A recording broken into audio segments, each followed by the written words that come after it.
just going to start recording, and then I'll just give a short intro. Okay, great. Okay. Yeah. Okay. Hi, everyone. Good morning and good evening to all of you. Thank you for joining the lecture. Today we have with us Denise Kleinrichert. She is a professor in the Department of Management at Lamb Family College of Business, San Francisco State University. Her research interests are broadly on business and organizational ethics, corporate social responsibility, ethics of AI, and sustainable business practice. She's also associated with Aspen Institute, International Association for Business and Society, as well as Society for Business Ethics. You can check out more details about her work at the link I'll just be sharing in the chat box. Thank you so much for being here, Denise. Before I hand over to Denise, I request everyone to sort of mute their microphones, and we encourage you to start your camera if it suits you. It would be lovely to see some faces still. So yeah, over to you, Denise. I'm just going to start the presentation now, and you can just tell me to change slides. Just give me a second. Great, thank you. Well, welcome everyone as she's getting it set up. I'm so pleased to be here, and I wish I could see you, but I can't. So it'll be interesting for me to be talking to my slides as opposed to talking to faces. But I understand that you're there, so that's great. I have put together some slides, but just wanted to say a little bit about why I'm so interested in AI, or artificial intelligence. I've been teaching business ethics for well over a decade. I did my PhD actually in philosophy with lots and lots of business coursework, and my undergrad was in economics. And so I've always had this kind of combined interest in what's going on economically or business-wise, as well as what's happening in terms of ethics and how do individuals make the right decisions and what types of components they need to assist them in making ethical decisions. So combining all of that with my graduate and doctoral studies and then coming to San Francisco State in 2007, I've just been growing, I guess, with the environment and what's happening both in business, but in society as well. And there is so much focus on technology, and many of you maybe are even studying in that specific area. But technology fascinates me. I don't consider myself a highly technical person per se, but I'm very interested in terms of the ethics as they relate to technology, and in particular artificial intelligence, or AI. So I'm pursuing in that respect, and I've been teaching on a graduate level this particular area. So I think we'll start engaging with some of my slides, and I look forward to hearing some questions you may have. I don't know if you can ask questions during, if you want to, or if we just wait till the end, and that's fine as well. So I think I'll go to the next slide then. And again, this is not something you necessarily have to memorize or what have you, but I like pictures, I like graphics. It helps me kind of conceptualize what's happening. And artificial intelligence has so many components in terms of not only its development, but also its application.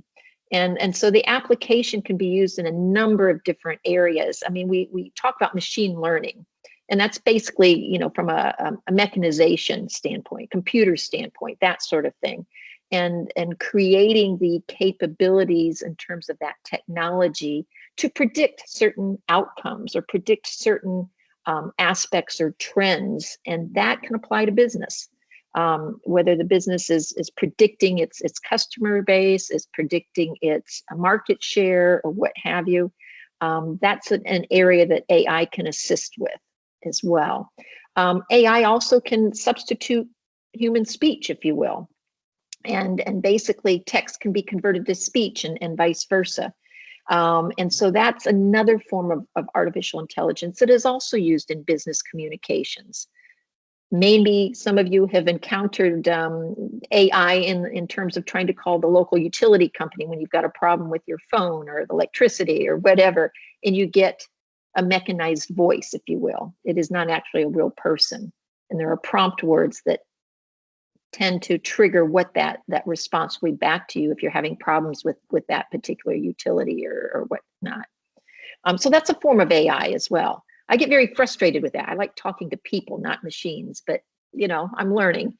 Another area of artificial intelligence is recognizing images, and many of you are maybe familiar with this and maybe even concerned about it, that our facial recognition, our facial images are captured by the innumerable cameras that may be in our local communities and the businesses we do our shopping, stores, that sort of thing.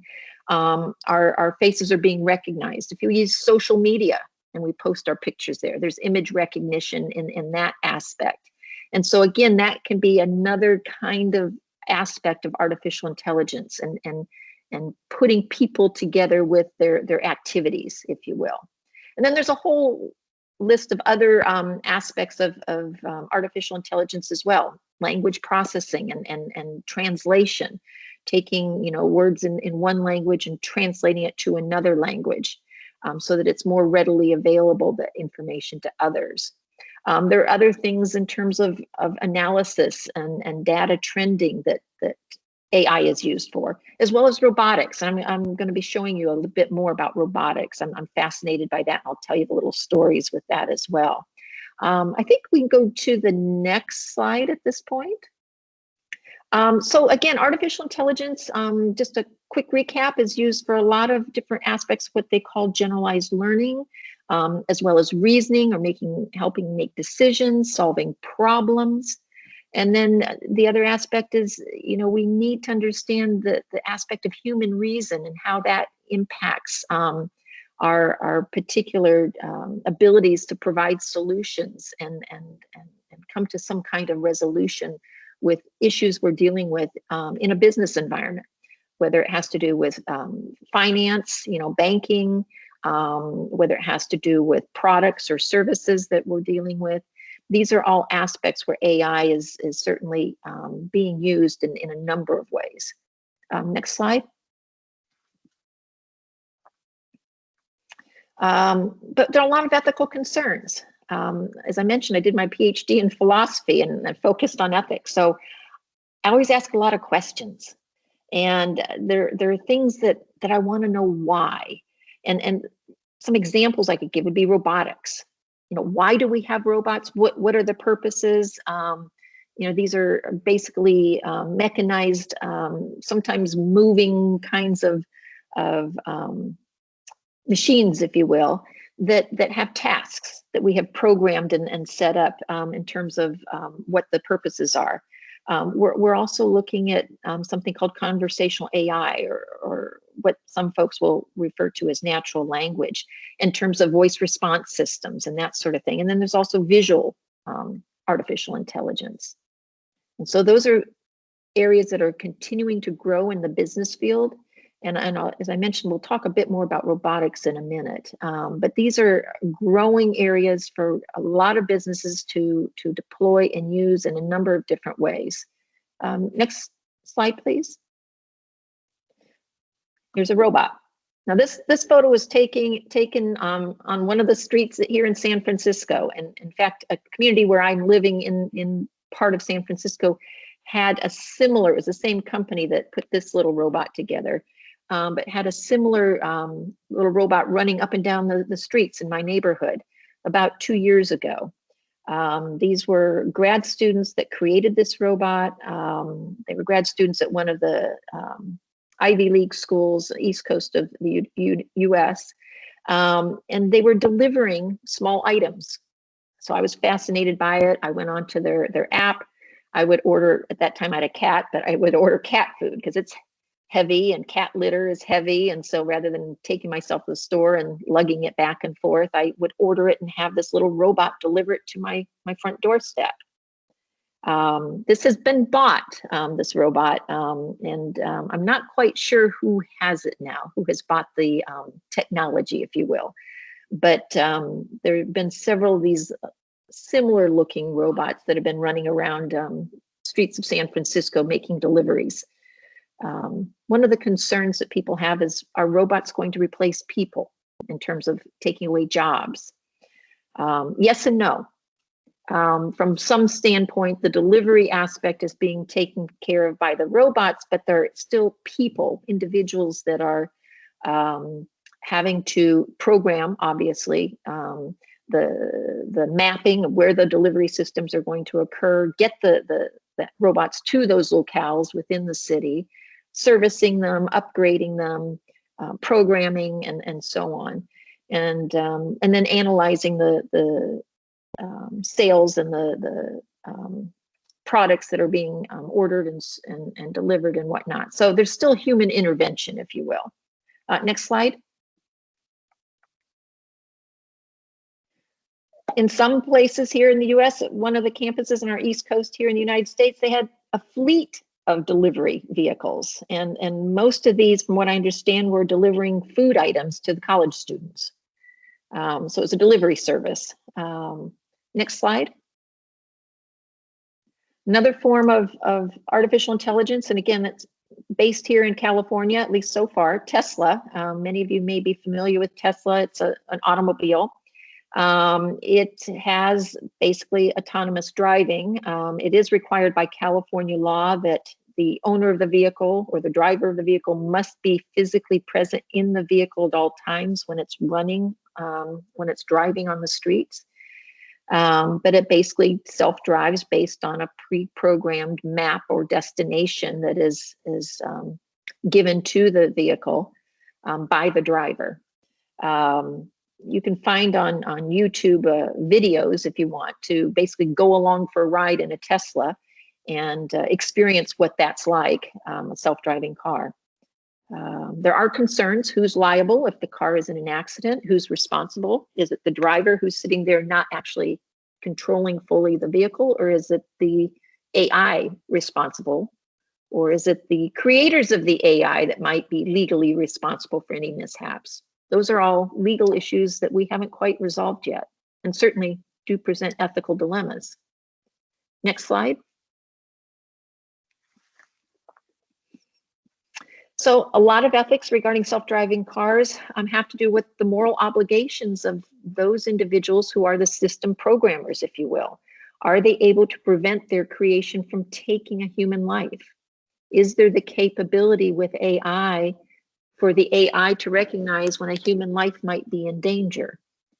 Another question would be, who is responsible if there is an accident that results in death? Is the manufacturer of the AI responsible? Is the human that is owner of that specific car legally and ethically responsible for a human life that's taken?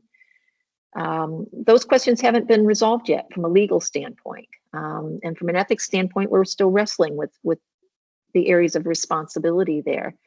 The other thing would be the designers of the AI system itself, as well as the manufacturers of the onboard sensory equipment. So a lot of legal issues also attached to the ethical issues with self-driving cars. We don't have laws in place yet to keep up with the advancements we're having in AI. So those are a lot of unknowns at this point. Next slide. You may be familiar with rideshare companies, Uber, Lyft, etc.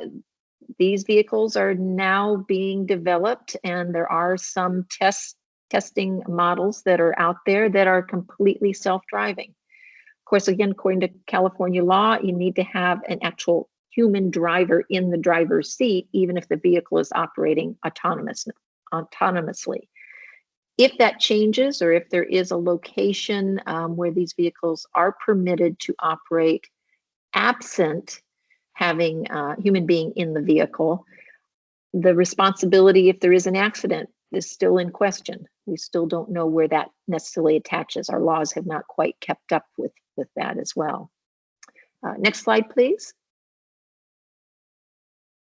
Scooters. I don't know if this is a popular item where you're located, but I'll tell you what, in San Francisco, despite our traffic and whatnot on the streets, we increasingly are seeing more and more individuals using scooters. In fact, on our campus, we have innumerable scooters. and from a variety of different companies. And so the scooters are mobile transport, but they also have some autonomous features as well. And they're self-locking. They seem to know where their home base is and where they need to be stored or parked when the human is finished using them and that sort of thing. But they're also autonomous in the sense that they self-charge once they're pulled up to their quote-unquote parking space where they're to be secured. And so scooters is another aspect in terms of artificial intelligence. Next slide, please. Okay, so I'm going to get away from vehicles and talk about some challenges of artificial intelligence. I've identified 4 major areas, but each of these areas have additional kinds of aspects of concerns. One challenge is bias and inclusion as it relates to potentially hiring. Is AI capable of understanding the impetus, the importance of preventing bias or inclusion in terms of hiring practices so that we don't have discriminatory practices against individuals based on race or ethnicity or choice of lifestyle or what have you. We are challenged with what AI might be able to do to be more inclusive, to reject bias. And so those are challenges that a lot of individuals who are working with AI and human resources or hiring practices are working through to see what those challenges might crop up and how those are going to be resolved. Another challenge is labor and automation with increased production in many locales. And part of it might even have to do with some of what we're dealing with in terms of the pandemic and the different types of products that we need now that we're mostly working from home and that sort of thing. What does that do to our manufacturing and our labor and our automation? Is that something that AI can assist with, or is that taking jobs away from human beings and giving them to quote unquote robots? Those are challenges that are certainly coming to the forefront from an ethics standpoint as well. From a rights and liberties standpoint, that also has to do with business entities and the challenges that AI might present in terms of infringing on the labor rights of workers. It might also be the human rights, the ethics and freedom of association rights. These associations or challenges may present some problems as well from an AI standpoint. Further challenge will be safety and developing what that critical infrastructure looks like in communities. And how does AI solve some of those issues, and how does AI potentially present some new challenges in those respects? The one interesting thing that when I say that these can be problematic is that the programs that are developed by humans can learn human biases. They can be imbued, if you will, with the biases of the humans who create these various forms of AI. So that can also be something that can be troubling from an ethics standpoint, as well as potentially a legal standpoint. Next slide, please. So how do we start to gain moral knowledge about AI? How do we eliminate these various aspects that we're starting to touch on in terms of biases? How do we eliminate a bias? How do we increase the transparency of how the AI was conceived, as well as developed, built, and deployed as a particular product, so that others who are engaging with that AI have what we would call visibility? They understand the purpose of that AI, its limitations, what its long-term trajectory might be. We also have to be able to provide comprehensibility so that individuals understand when they're engaging with some form of AI that they understand its full capabilities and its shortfalls. And then a third area would be the accountability in terms of the AI practices, if you will, or uses, deployment. I guess that's the word I'm looking for. How do we develop accountability if we cause harm to others through the use of any particular kind of AI. We need to assess the risks that may come to the forefront. Are individuals harmed in some way, either economically, physically, and so on? So we need to really understand those areas and be able to identify those. We also need to continue to look at ways that we can focus on what we call relationships, that human-to-human connection that we have. Do we have relationships with AI, with robots in the same way? Or can we create AI that will focus on redeveloping and strengthening the human-to-human relationships that we have? And AI certainly has the possibility of empowering a lot of people, many folks, if you will. I think next slide. Some of the moral foundations of theory. So I'm going to go back to my philosophical kinds of training, as well as where it overlays into business examples. So from a moral standpoint, we care theoretically about other individuals. We don't want to cause harm to human beings. That's not generally what human beings are about, that we understand the difference between care and harm. But when, from a business standpoint, if we're launching some form of AI, whether it's a vehicle or what have you, or a voice response system, how does that form of AI demonstrate some level of care and not causing harm? That's something that we're still wrestling with from an artificial intelligence standpoint, is how does the AI recognize the distinctions there, if you will? The fairness versus cheating kinds of aspects, or loyalty versus betrayal. These are very human aspects that we're talking about. Authority versus subversion, sanctity versus degradation. And I can't read my last bullet there, but anyway, I think you can see that as well. So there's these either ors that we're wrestling with in terms of understanding the moral foundations and the ethical import of the business decisions that we may be making regarding the use and deployment of any type of AI from a business standpoint. Next slide, please. So still in development, codes of ethics for AI. We have codes of ethics for companies. We have codes of ethics for universities and schools. We have codes of ethics for a lot of different community roles. And so whether they're nonprofits or various associations, research councils, et cetera. But we haven't quite gotten to the point where we understand how do we code for ethics so that AI is beneficial and is inclusive of morality, if you will. And some of this goes to the different domains of ethics that we have. We kind of have domains in terms of how we recognize ourselves, how we recognize a friend, how we recognize a stranger, and then the world at large, or the community at large. So those are domains that we're still wrestling with as well from a philosophical standpoint, and how that relates to the business use or deployment of artificial intelligence in a number of different ways. Next slide.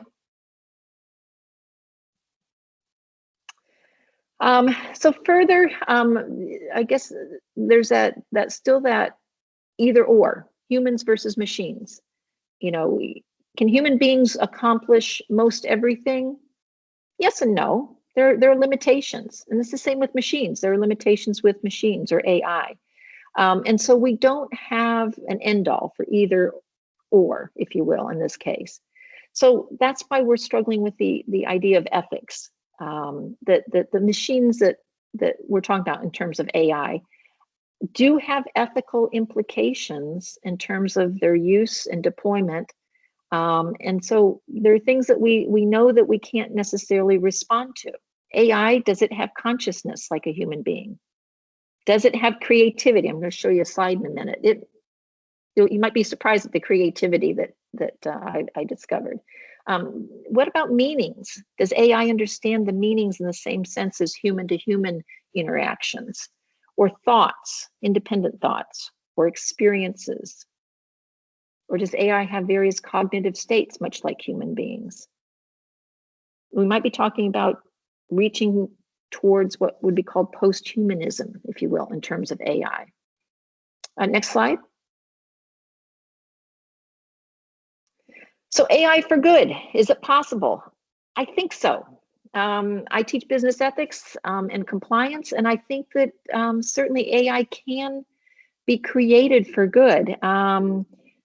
Both from a business and critical thinking standpoint, I think that we can certainly look at ways of creating AI that is cognizant of what human interactions would look like and how human responses would take place in various businesses and services, if you will. And that we can develop sort of codes of ethics and compliance even for AI and its use, so that we can avoid things like conflicts of interest or favoritism. We can try to infuse transparency and full disclosure of how a product or AI is being deployed. We can certainly create what we call in business codes of ethics and conduct that apply not only to the employees of a company, but to the AI that's being deployed as well. We can also identify what is the risk, investigate when there's an issue or there's some harm or potential harm that could happen. Google's, this is just recent in December, Google's AI ethics expert, and I haven't been able to find out the full background, but Timnit, I think it's Jabru, was fired in December, and two of her close colleagues quit as a result because they felt that that was an unfair situation. But she was questioning some of the issues in terms of user safety and had various questions, and rather than the response coming clearly, she was from the organization, she was fired. So there are some concerns there. She was raising some very good questions about AI. So I think that story hasn't been fully told yet. We're still waiting to hear further. Next slide, please. So there's a number of ethical principles that I think are important to think about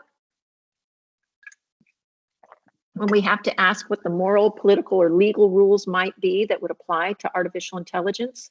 And then should the AI follow them? What's the impetus there? How is that enforced, if you will? We don't have, in most cases, a legal framework in many cases that we can point to as easily. There's a lot of questions in terms of the most immediate risks that AI might pose. What kind of harms could result from a particular type of AI? How do we ensure against abuse in the use of AI? And who makes these decisions? Who is ultimately the arbiter, if you will, in terms of these types of questions? Next slide, please. How are we doing on our time, by the way? Hey, we have around 15 minutes, so I think you're pretty much great on time. Yeah. Okay, good. All right. So I think I have just several more slides, and then I'm more than happy. Oh, and I did something fun there. Look at that.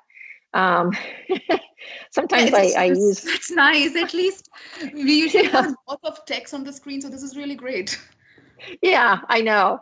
Sometimes I try to build a little animation in there just to shake things up, but I surprise myself because I forget I put it in there. So anyhow, so what do we do when we're trying to make decisions? I mean, do we go with ethics versus compliance? Compliance is law. I lean towards ethics, obviously, because that's the area I teach. Compliance is a legal aspect of our behavior and how we conform, if you will. And so compliance usually has some sort of repercussion. There's usually some penalty if you don't comply with the law, if you don't satisfy what the law requires of you. Ethics is more personal, internal, if you will. Certainly, folks could condemn us for what they believe might be our unethical behavior. But on the other hand, there isn't the penalty, if you will, that is necessarily attached, other than maybe distancing or isolation from others if we're found to be unethical in some sense. Compliance is legal with certain repercussions that apply to our behaviors and decisions. How these would apply, though, as well as an either or in terms of AI, that again is still unresolved, and so these are all still questions that are lingering and haven't been answered, and folks are talking about, how do we wrestle with both of these areas, ethics and compliance, as it relates to AI. Next slide, please. So what are the 5 most common unethical behaviors at work? And then we'll talk a little bit about how AI might impinge on those. Misuse of company time. That's a regular day in and day out. Folks clock in late, clock out early. Maybe during their time at work, they're not fully focused on the work at hand. They may have other distractions. Some folks would say that's unethical for individuals to allow themselves to misuse company time, that it's costly to the company, it's potentially detrimental to the company, it could be harmful, cause harm to their coworkers, their customers, maybe even the community at large, that sort of thing. Abusive behavior is been known to be a common unethical behavior in the workplace, whether it's a boss to their employee, or staff towards customers, or what have you. Abusive behavior is an unethical behavior. I don't know what we do with AI that's abusive. I'm not sure if we would call it abusive or not. If AI is refusing to engage, and yet you're trying to get the say voice response system to assist you in some way, and it's refusing to do so and keeps saying, I don't know what you're saying. I don't know what you're saying. Is that considered abusive behavior, or is that just a malfunction? I'm not sure. Some folks might see it as abusive. Employee theft is certainly a common unethical behavior at work. As far as I can tell, I'm not sure AI purposely seeks to create a crime or to steal in any way. So that one's a little trickier to try to say that there's a correlative, to AI, unless it's created by an employee who created the AI to affect theft in some way. So that's a possibility. Lying to employees, that's something that seems to be a very human aspect. I don't believe that AI, from what I have observed in its deployment, is purposely seeking to lie. But again, you might be able to think of some examples where that may come across. Violating company internet policies, that's a common unethical behavior in the workplace. Although with so many of us working remotely, I'm not sure what's happening in that realm at this point either. Okay, let's go to the next slide. Let's see. A lot of folks are saying, hey, AI, this is just hype. It's just a fad. It's passing. We're going to get all excited about this, and then before you know it, we're going to get back to reality again. And we'll get back to just human to human kinds of interactions. I don't think so. I think AI is here to stay. Whether it's fully deployable in every aspect of business, probably not. I don't think we're quite that advanced yet. But I think that there's going to be increasing usage of AI in a number of ways. And so, again, we're still on the fringes to determine how much artificial intelligence is going to be most useful. And then obviously the philosophical question, what does that mean in terms of human labor and human endeavors and that sort of thing? And what does that mean for our own self-image and our sense of self-worth and enterprise and that sort of thing? The other question would be, what is the moral status of AI? Does AI have moral status, just like human beings have moral status? Again, these are questions. The ethical implications of this predictive environment. Certainly AI is created with the wherewithal and the increasing potential to be much more predictive and anticipating, whether it's use of our smartphones, the use of human speech, our healthcare environment, and so on. predictive analytics, if you will, in terms of understanding human nature is increasingly being used and certainly being utilized from an AI standpoint.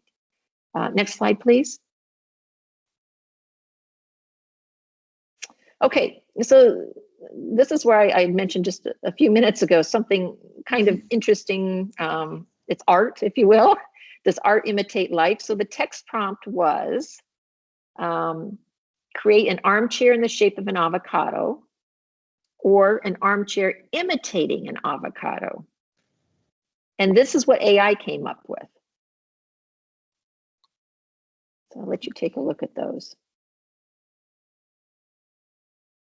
Now, if this is the case, and this all looks very creative, the question is, where do our artists fit in? This is the work of artists generally, in some way, shape, or form. And humans certainly have biases,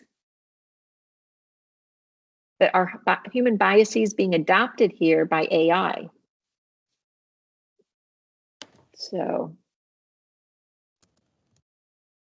and this could happen with any kind of product. This is a chair, obviously, creating a chair, but a lot of our products could certainly be created, conceived, if you will, with this kind of a prompt.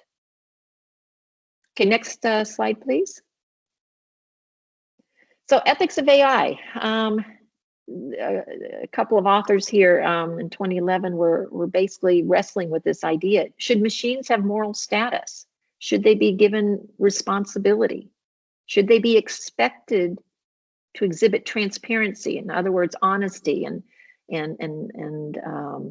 forthrightness in terms of either its response or its actions or what have you. Should we be able to audit the machines that we have imbued with AI? Should the machines have responsibility in terms of conducting their functions as they were asked to do or programmed to do? Are they incorruptible? Is it possible for AI to be corrupt? What about the predictability? How secure is the predictability of the AI and its functioning? How robust is AI against being manipulated, either by other AI or by human beings, other than the creator, obviously? Is AI capable of knowing who is ultimately responsible for specific actions?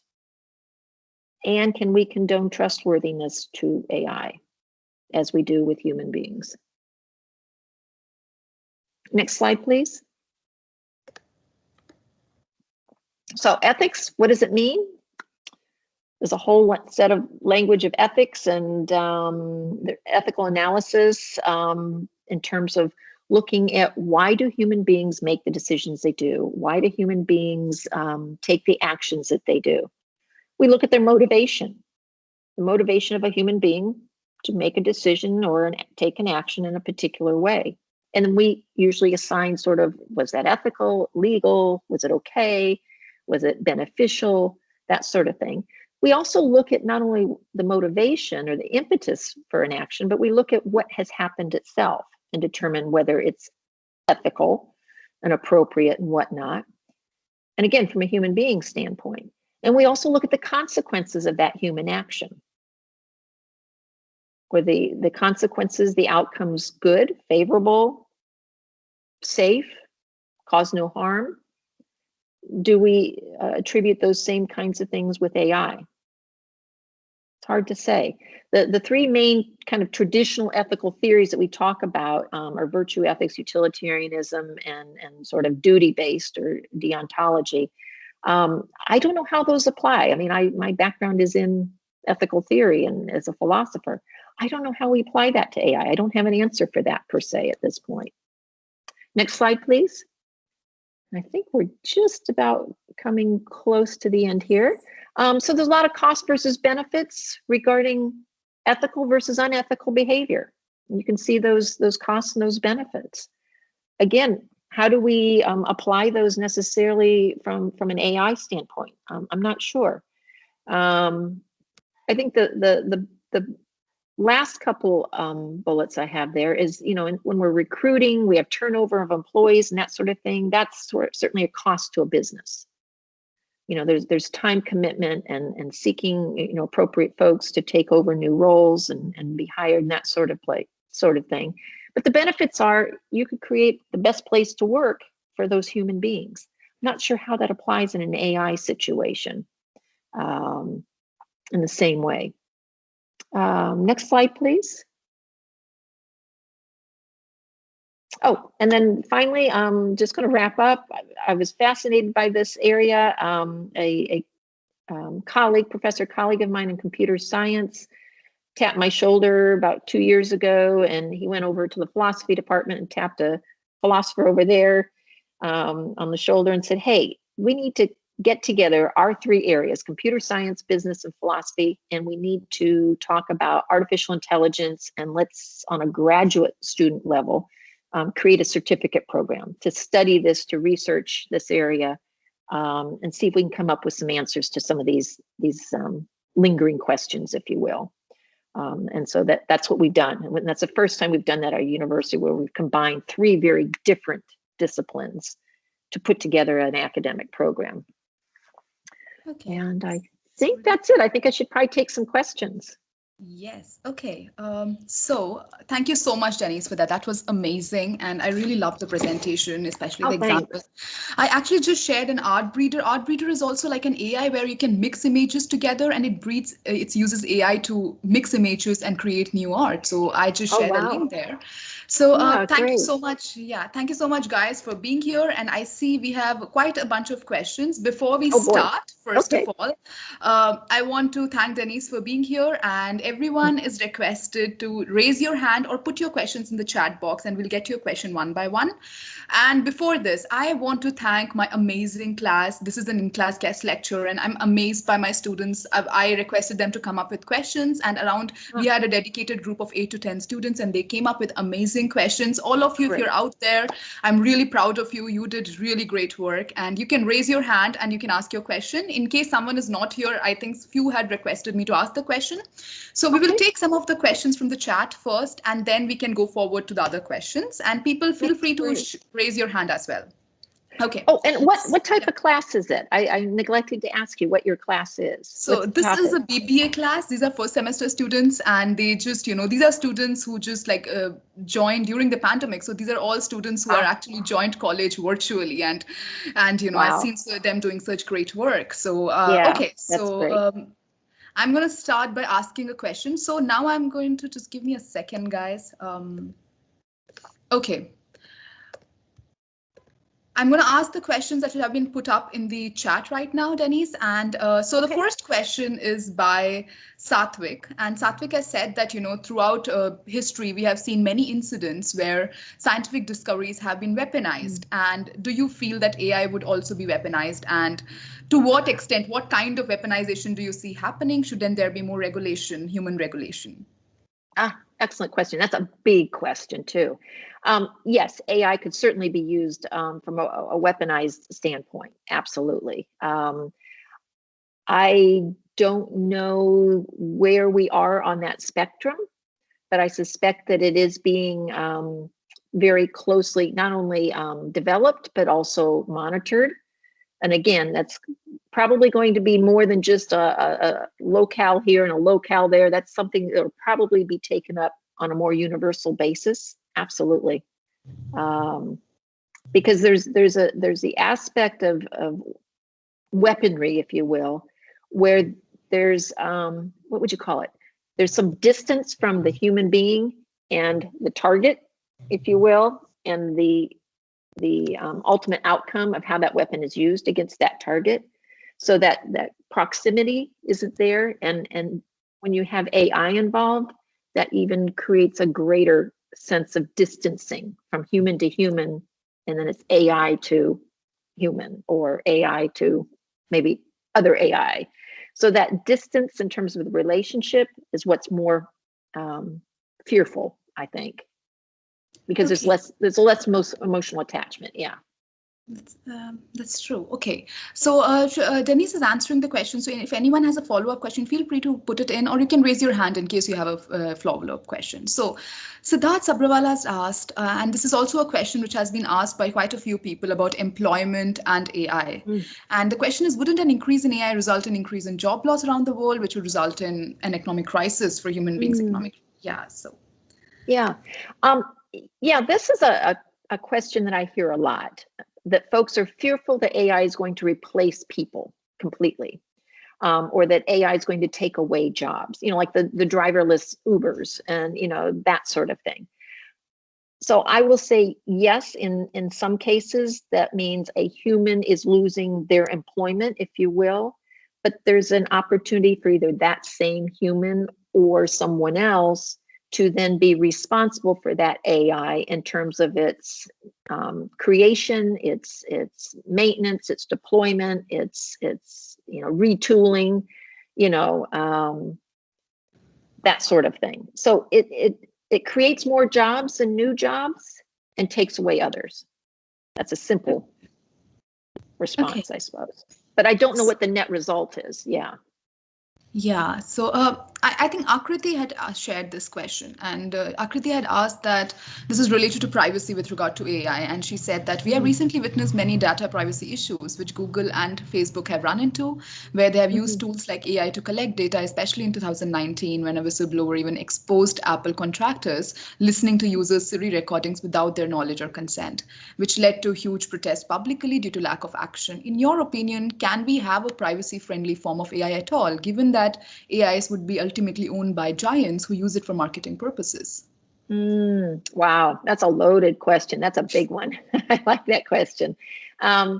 Yes, there are concerns with privacy, first and foremost. How we create that protection around that needs to be built into AI. In other words, with monitoring, beyond the creation, if you will, but monitoring, we can also, from a legal standpoint, build in protections in terms of what is permissible, what isn't. So there can be legal ramifications and punishment on the creators of that. You can't punish the AI. Okay, they're not a human being. So far, we don't have laws that apply to anyone except human beings. So in terms of their actions, but the creators, if you will, can be held responsible. So we can certainly create guidelines.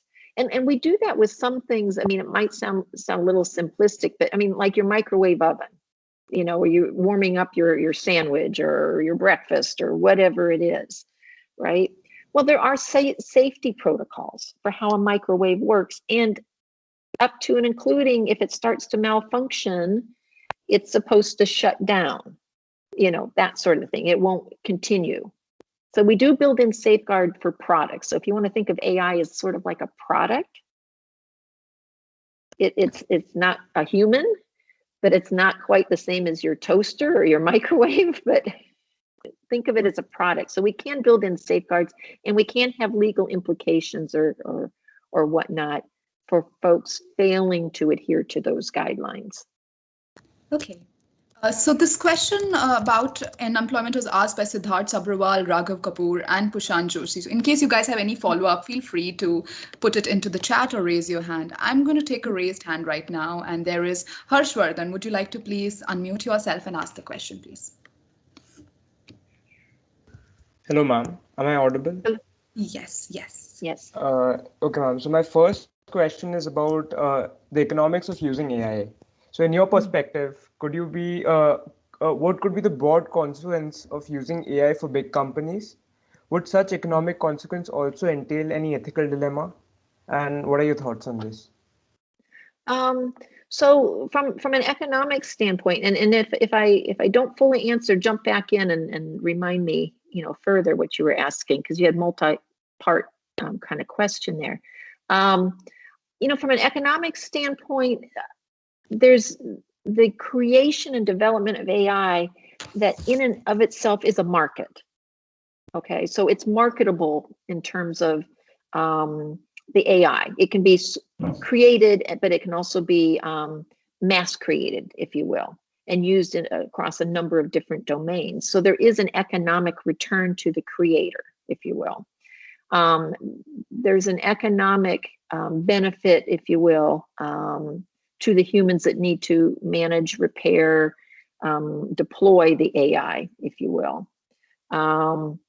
There's in a positive way, coming back to a human, if you will.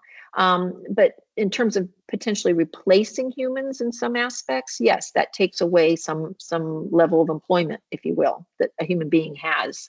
We've seen that in many factory settings where we've become much more mechanized, if you will, in terms of some factory situations, which meant less human beings handling and moving things around. It was done more by machine, if you will.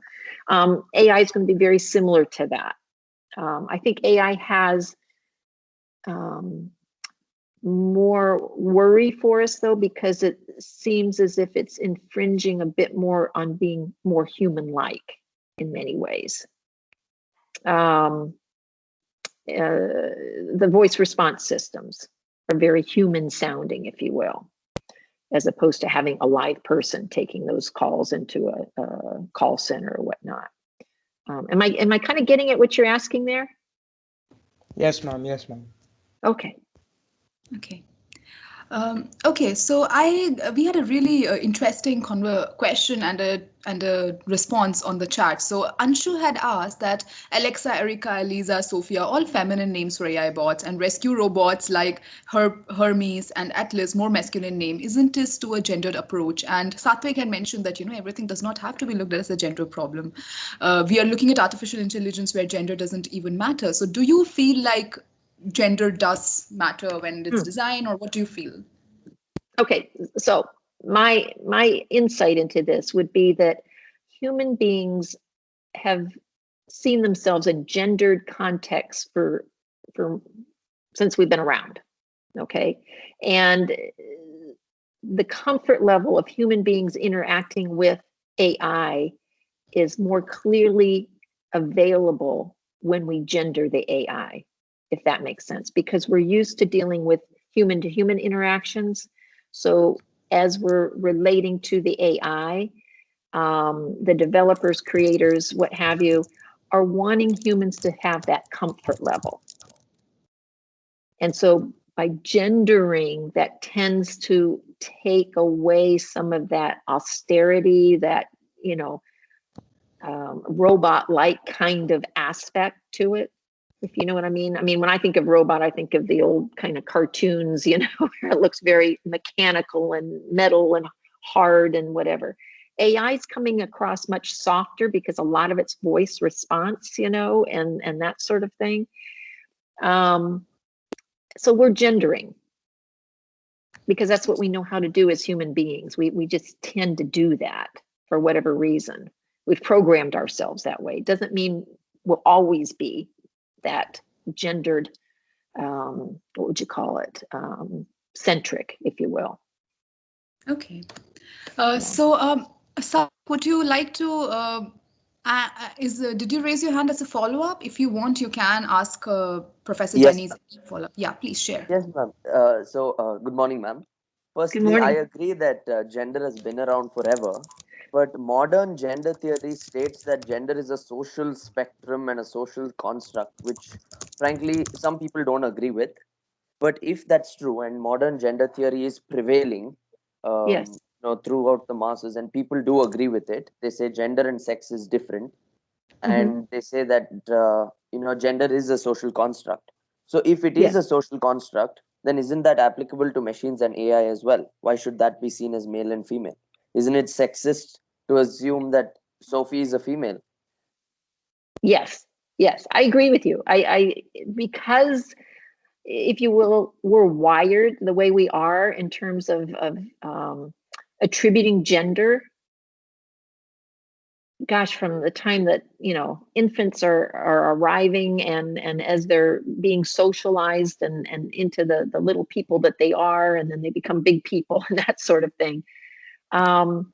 We do the same with AI, and so I'm not saying it's right, but it's what people know, and in some sense, and I haven't done the psychology on this. You'd have to ask a psychologist more so, but I believe there's a lot of the psychological aspect of acceptance of the AI by attributing it to be more human-like. And what a lot of folks will say is, oh, it's human-like, and we tend to go gender. Will we move from that? Probably at some point. But I think in the infancy, if you will, of the AI, I think that it's a comfort level that folks want to attribute very human characteristics to the AI, and that's one part of it, that the attribution is there.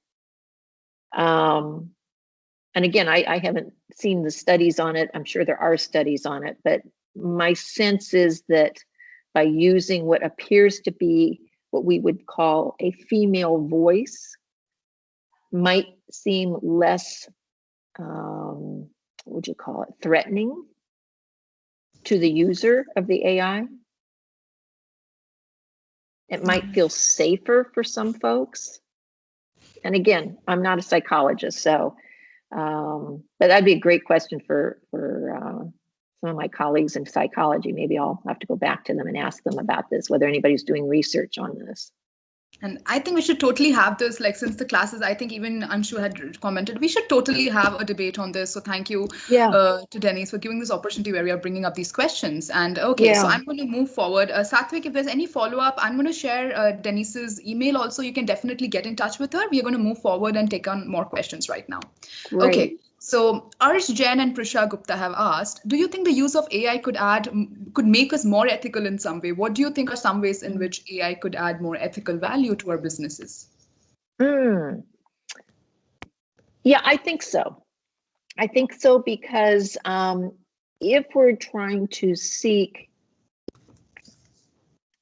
whether it's from a business standpoint, a social standpoint, what have you, if we're trying to seek a more equitable approach to how individuals are gaining access to information, to movement, whether it's, with AI vehicles, getting us from point A to B to what have you, are we able to create a more equitable access point, if you will, to goods and services? Maybe that's a good way to put it.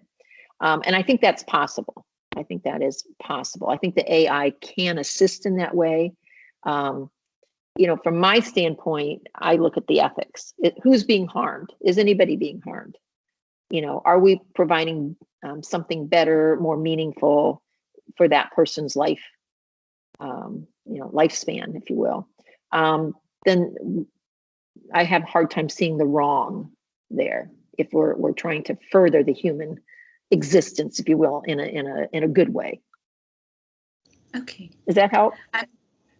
Does that help, Prisha or Arsh, in case you're here? Does that, you can raise your hand if that helps, or you can just say yes also. For now, I'm going to go on to a question by, I'm going to go to the raised hands. Dhavanya Gupta, are you here? You can unmute yourself and ask. Yes, ma'am, I'm here. Hello. So my first question is about AI and how it would impact geopolitical power. How do you feel it would impact the geopolitical power? Russian President Mr. Vladimir Putin recently said, whoever becomes the leader in the AI sphere will become the ruler of the world. How will the development of this technology potentially pit countries against each other and change the balance of power? How can we predict, mitigate, and prevent this? Yeah, wow. Oh, those are great questions and concerns. I guess my first response to that would be, I'd want to look back at history. How have other innovations in defense, weaponry, what have you, how have other innovations impacted the level of power and whatnot in the past? And I think that would give us a very good initial glimpse in terms of AI and its deployment. We've certainly had weapons of mass destruction created that didn't exist, centuries ago, right? And that changed the way warfare was conducted, but it also changed, in many cases, the balances of power in different locales. And so I think it's certainly a cautionary in terms of the development and deployment of AI for weaponry and for exertion of power. And I think there will probably have to be ongoing negotiations, treaties, agreements, whatnot, amongst the, unfortunately, we have to say the power brokers, if you will, that have those capabilities, which does leave out a lot of countries and people who don't have access to that same level of power. So I think that there's very much a cautionary there. That's a a question that we're going to struggle with, I think. Absolutely. Okay. I hope that answers. In case there's any doubt, please feel free to ask Dhavanya, right? And we can just get back to you again. And Kushi has a question. And Kushi has asked that it's about AIs for small businesses. So given that AIs can be quite costly and the infrastructure which is required is heavy, how do you feel small businesses could use AI to grow their businesses? Do you feel it's unfair that the advantages of using AI are confined to big companies? Should there be some law or any regulation which sort of subsidizes the cost of AIs for small companies? Yeah, I think that would be a hard issue to press in terms of some sort of assistance for small businesses, because small businesses have always been sort of in that position where they because of lack of financial resources, power, presence, what have you, have struggled with having that same sort of access of amenities, if you will, and resources to allow themselves to keep up or to grow larger. I think it won't be any different with AI. I think it'll be the same kind of access to resources, if you think of that. Think of it as a resource, not quite the same as a natural resource, but resources. And I think that the small businesses are going to struggle. Will they be tending to form maybe co-ops and work with other small businesses to allow themselves a bigger presence and voice? Maybe. It might mean more coordination and coupling of small businesses with one another. To be able to exert more power. But in many locales, we do have small business councils and associations, and they bind together, and that way they do have more voice in their communities or in their market share. So that's a possibility. Okay. I'm going to go to a raised hand right now. Vamshi, could you please unmute and ask a question? Good morning, Professor, and good evening, ma'am. Thank you. My question is about doing ethical business and earning profits at the same time in the context of AI. In the field of business, every customer has a different need. If the seller is the human, we tend to break ethical rules and gain profit. If AI would be the seller, how would it decide its main aim will be? Would it follow ethics or earn profits? Is there a possibility that artificial intelligence could learn on their own and strike balance between ethical decisions and profit making? I think your last kind of would it be possible, I think is the case, that it is possible. I think that, again, if AI is created, quote unquote, for good, just as some businesses are created for good, and I'll come back to that in a minute. I think it's possible that small businesses certainly can kind of tether themselves, and they can exert a positive influence, if you will. And I think if the businesses are developed in a way that it'd be similar to, I don't know if you're familiar with benefit corporations or B Corps. Those are companies, and some of them are quite sizable, and some are small, but they have basically made a commitment to doing good by the environment, by the communities in which they're operating, their employees, any of their folks that they impact. They're what we call stakeholders. And so benefit corporations are certainly viable, making profit kinds of businesses, but they don't do it at the cost of someone else's capability, someone else's livelihood, someone else's well-being, if you will. I don't know if you're familiar with like Patagonia, which is a clothing company. they're a B corporation. They make sure they value not only their employees, but their customers, their communities in which they're operating, the natural environment. They make it their commitment to do good. And I think that can also happen with AI. I think that any business who chooses to utilize AI in whatever shape or form it might take to assist them with their business can choose to exercise it for good, not for untoward ends. So there are plenty of businesses out there that don't choose the path of creating a business to make as much money as fast as they can and harm people in their path. There are many businesses that see themselves as part of a community and work together. Not all businesses, but but there are businesses out there that do work towards a community kind of approach. And probably a lot of them are of the mindset that, what goes around comes around. If they do right by some of the other businesses within their community, and then if they themselves start to struggle with something, maybe in access to a particular resource or what have you, that they're hoping that someone in that community they've built will also rally with them and help them if they were in a tight situation. I think it's the same with AI. I think there'll be folks that'll take advantage, and there'll be other folks that'll work on building community with AI. Oh, yes, ma'am. Does that help? Thank you. Thanks, ma'am. Yeah. I'm a hopeful person. I try not to think the worst of folks. I worry, but I try not to think the worst.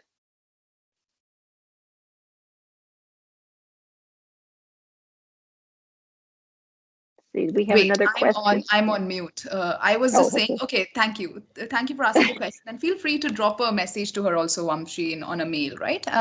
So Gautam has a question, and he says that we are starting to use AI more and more every day for a range of functions. But the power to use AI is centralized in few hands of few powerful companies and government, which can set up a state of surveillance. So what do you feel could be the ethical problem with such central authorities in AI field? Is there any way we can decentralize it? I think there's two aspects that come to mind for me. One, decentralizing, I think, is important. Whether that's achievable, realistic, it has to do with power and that sort of thing. But I do think it's possible. And I think it's possible when enough small businesses band together jointly as a community and work towards working with one another. Maybe it's shared resources in terms of AI or AI knowledge, that sort of thing. It's not that different than the companies that band together to share the natural resources, the access to clean water, air, land use, natural resources that, trees and, that sort of thing. We have businesses that work with one another. They're not all competitive with one another. There are plenty of businesses that are part of their supply chain and they work together well, from raw materials to finished product. And they build a community, if you will. And the same with these benefit corporations or B Corps. They're a community. They work together. They help one another. So I'm still a hopeful person. I think businesses still will, even with the advent of AI, will work together. Okay. There'll be some that certainly won't, but that's also part of human nature. Yeah. Yeah. So I'm going to go to the raised hands. Aditi, you can unmute yourself. Good morning, Professor and ma'am. Hi. My question is about the ethical standards for AI. Now we know that machines tend to focus on achieving the goal and they are not really concerned about the method they use to achieve it. So the methods that might be used would harm the humans in some way or the other. They run on commands and programs with no understanding whatsoever. So do you feel that the ethical standards we apply on AI would have to be so different from us that it would be sort of AI specific ethics, especially even of how AIs treat one another as well? Oh, that last part is interesting. I haven't thought about that one, how AIs treat one another. Ooh, I'd have to think about that aspect. Let me go to the first part of your question. I think, we're still at the point, and I don't know, it may be in your lifetime. I'm not sure if it'll be in my lifetime, but it could be, depends on how fast the technology is. AI still is reliant on human beings for their existence. In other words, at this point, AI doesn't exist but for the fact that we have human beings who created it, fine-tune it, program it, do selection of choices that the AI exercises, that sort of thing. It is possible that some aspects of AI will create or generate newer, more robust versions of AI because they'll be created to do so. Now, whether that will be totally exclusive of human beings, I know there's futuristic kinds of movies that kind of go down that path. I don't know. I don't think human beings are going away for a while. Let's put it that way. I'm not sure if I'm quite answering what your question is, but I think I have a more optimistic view that there's still going to be interventions of humans with AI, that AI is not going to just essentially take the ball and run. And I think there'll still be a lot of human interaction. Okay. Okay. Did that answer your question somewhat? Yes, ma'am. Thank you. Okay. Thank you so much. Okay. So related to this, I think Nandita also had a question, which I think is more of a meta question, which is, even if we try to apply ethical principles and how can we know that they're using, can we really see AIs as a moral agent at all? Yeah. I'm glad you brought that up. I don't think that we can see AI as a moral agent, at least based on our own definitions. Now, granted, they're self-definitions because we're human beings that created definitions for human beings. And we haven't given up. We're still here, we're still present, we're still strong as human beings. And I don't see, and it might be naive, but I don't foresee that AI is going to be completely autonomous. It'll be autonomous in many respects, depending on how we develop and create it to be such. But the human endeavor is still necessary for so much of what AI needs. It's still dependent on us, if you will, because there are so many things that human beings do that AI doesn't have the capability. And I don't foresee having, per se, the capability. Does that make sense? AI doesn't have emotion. It might state it has emotion, but it's because it's been, quote unquote, trained or learned to simply state or demonstrate, but not because it came from within, if that makes sense. Nandita, in case you have any comments, you can put it in. And so guys, first of all, we're going to have to close the chat box for more questions because we already have a lot. We only have 10 minutes. So in case you have any questions, I'll share her email ID. You can definitely drop her a mail. And I'm sure Denise is a wonderful person. She's going to get back to you whenever she can. Yeah. Feel free to email me. Yeah. Right. And okay, so next question. I think I'm going to go to Harsh Vardhan. He had a great question, I remember. So Harsh, you can ask the question, please. Hello, ma'am. So Hi. this question is based on taxes and AI. So, ma'am, do you feel that AI and robots should be taxed? This would imply that we treat them as individuals who are in some way citizens of our country and who have a duty to pay taxes for the comforts and securities that they experience in the social world. So what do you feel about this? That's a really interesting question. I'm glad you asked it. I don't feel that AI should be taxed in and of themselves.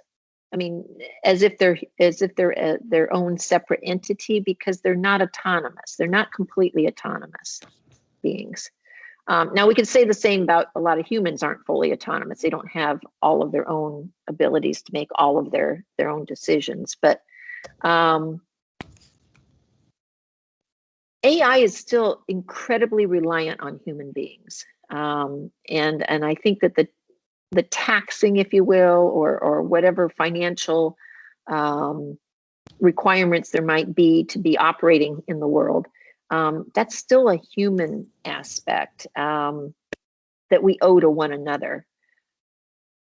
AI doesn't have sentiment either, in terms of senses of care, or the same sense of belonging to one another, or the same sense of history, knowing past and looking forward to the future, because AI doesn't have a past.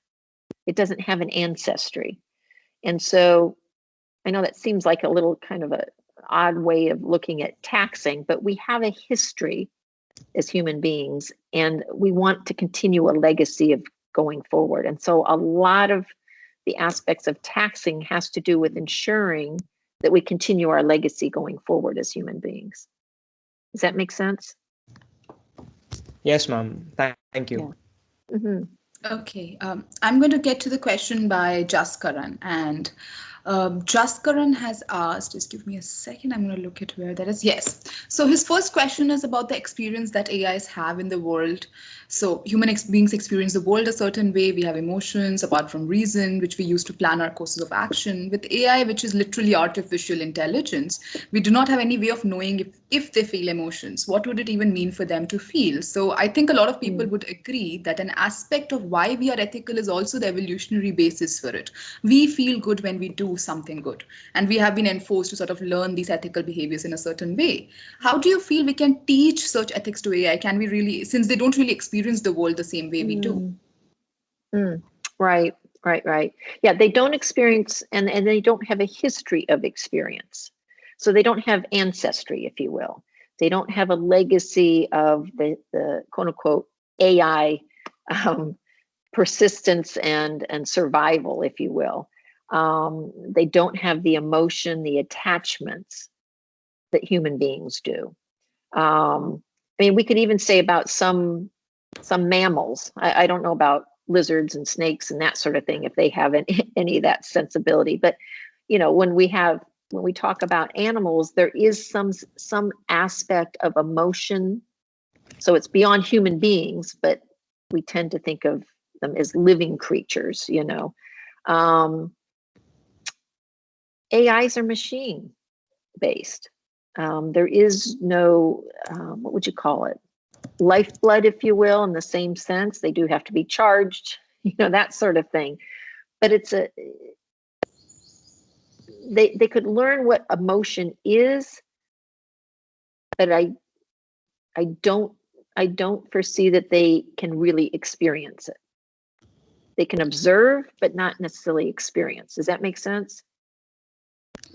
Okay, I think Jaskaran had mentioned that he might be traveling today, so he might not have network. But I hope that answers you, Jaskaran. In case you have any other questions, you can definitely ask. We're going to take two questions only. One is by Ronak and one is by Pushan. Anyone else has any other questions? I have shared the profile and mail address of Denise here, and you can ask her on the mail. So let's go with first Ronak. Ronak has asked quite a few questions, and I'm going to pick up one of them. Just give me a second. Right.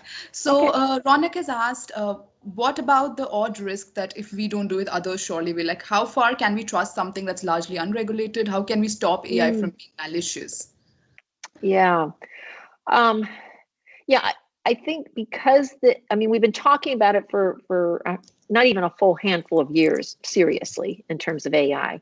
But there will be regulations. There will be, because that's what we do as human beings. We want to control and shape and manage things. I mean, that's just part of kind of our DNA as well. And so there will be regulations. There will be restrictions on the types of things that AI will be able to do. At this point, AI would not be able to just autonomously decide to engage in heart surgery, that sort of thing, where human beings could do that, physicians, that type of thing. So AI is not autonomous in the sense that it can, from a place of history, project forward in terms of making decisions, because it doesn't have the history. It only has what it has been allowed to have in terms of knowledge, if that makes sense. Okay. I'm not sure if that helps answer that, but maybe. Okay. Ronak, please feel free to think about it and drop her a mail. Last question. Pushan, you can unmute yourself and ask. Good morning, Professor. Good morning, Dr. K. Hi. How are both of you today? We are good. We are good. He's We're always good. wanting some questions. Yeah. So, my question is fairly simple. Okay.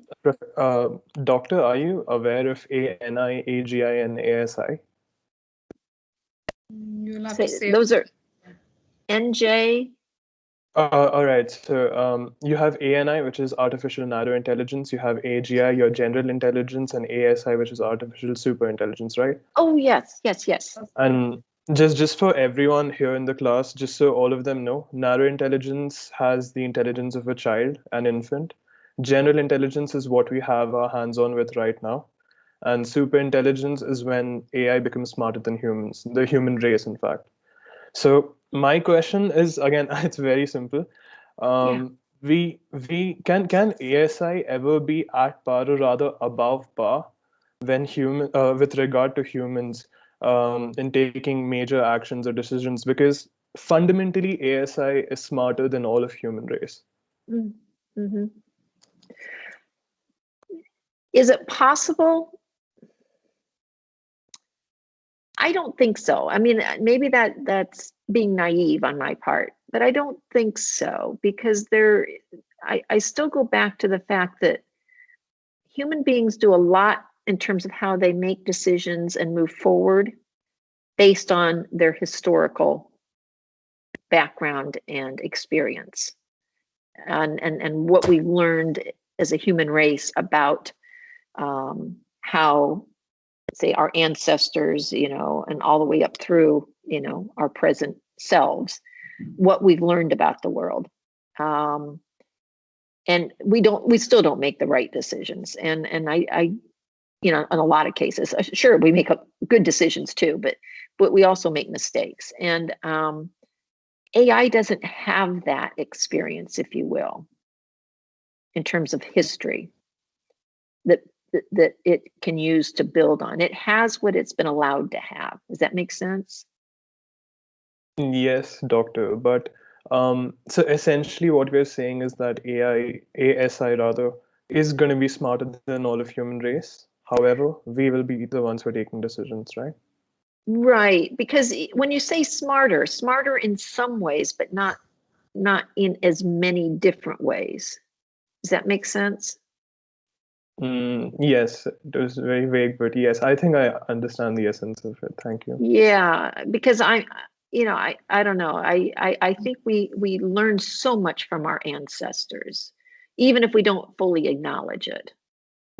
We have a sense of presence as human beings that's based on a very long history that obviously isn't always pleasant or preferable or what have you, but we're still products of all of that.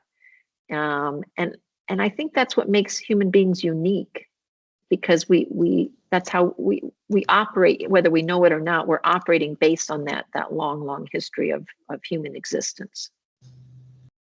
Mm-hmm. Thank you so much, Dr. Okay. K. Thank you so much, Yeah, Professor. that's a great philosophical question too. Thank you, Pushan, for asking that. And this has been a great lecture. And thank you so much, Denise, for taking out time, for going through the whole MS Teams and just, it's been a technical training. But I hope you had a good time, and, thank this you. was so much fun. And thank you for the invitation. And thank you to all of your students. I mean, wow, you got me thinking. I'm not going to be able to sleep yet tonight, because I'll be still thinking about all these ideas that all of you have. They worked really hard. I'm really proud of them. So thank you guys for being here. Thank you, Denise. And I'm going to share the link with you, Denise, once the video recording is up. Okay, that sounds good. Yeah, Thank you so that's much, great. guys.